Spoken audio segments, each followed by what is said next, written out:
una yung tubig eh. O, tapos sa kasada may tubig na. Una siguro yung tubig bago yung kasada. Kasi wala naman ibang hahalo yan. Pero yung tubig na yan, kung saan sila nakakuha nung araw. Kasi nung tumira kami dito, hinahakot lang. Ganon yung bahay nga namin, nagbukas sa tubig na galing sa akin. Ako nung ulan, may mga subtek tapat ng bahay namin. Yan. Mga row house. Yung row house dyan.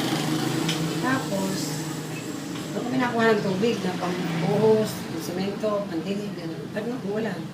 Tapos, rasyon lang kabawat bahay. Dalilan pa kami. Tapos, mga isang taon mahigit. Nagkaroon na ng... Pero yung mga linya niya, nakabang na. Tapos nagkaroon na, nagbukas na ng tangke. Isang taon din yun.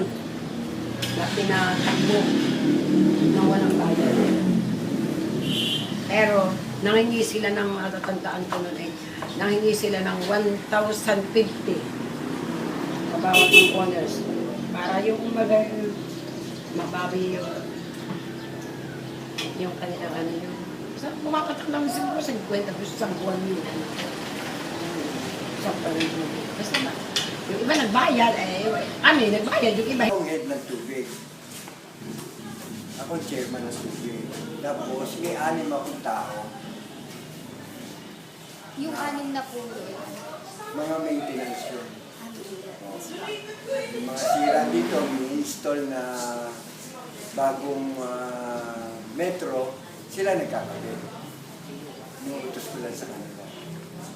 Pero ako na po electric ako ng homeowner. Tapos, naging chairman ako ng tubig. Pero currently, director pa rin po kayo ng Oo. TBI. KBI. Katarungan ng homeowners dito. Yun ang nagpapatakbo na rito. Hindi na po isang Hindi na. So, lahat po ng homeowners, yung nagbabayad ng May cashier dito. Paano po yung yung minimum po ng ng bayad? Fix ang rito yung rate eh. Ay, fix. 950 per cubic. Tumaas o bumaba. 950 po, yung Ngayon, pumasok na ang Maynila, hindi na nila. Ay, pero ngayon pa lang po papasok ng Maynila. Wala pa po. Wala pa, hindi pa nag-uumpisa. Ngayon, Hindi pa sila tapos eh. mga kailan po sila mag-start mag-supply ng tubig? Mag-negotiate pa kami. Ay, ganun po. Pero ngayon po, kayo pa rin. Kami pa rin. Kami pa rin. Kasi mag-negotiate pa kami ng Maynila kung paano ang sistema. Kung pumasok man po yung yung Maynilad, ano po ba, mag-ooperate pa rin po ba tong water system? Itong KBL, yung homeowners. Apo. Kumbaga nandun pa rin po ba siya, hindi pa rin po siya matatanggal? Alin? Yung Tubig tubigan namin. niyo po, apo. Matatanggal na. So, Matatanggal. may nilad na po. Maynila. Pero wala pa po yun. Wala. Pinag-uusapan pa yun. Under negotiation pa. Kung paano ang sistema. Hindi namin alam ang sistema nila. So, tingin nyo kailan po mararating po ng gano'n na makukunan po na Maynila? Next year pa yan. Next year pa po. So, sa ngayon, Kasi ang rate ng Maynila masyadong mataas kumpara dito. 950 kami, sila per 5 cubic, 15 pesos.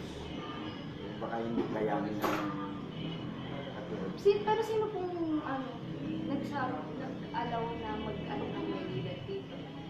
DOJ. DOJ. Humingi sila ng permit sa DOJ.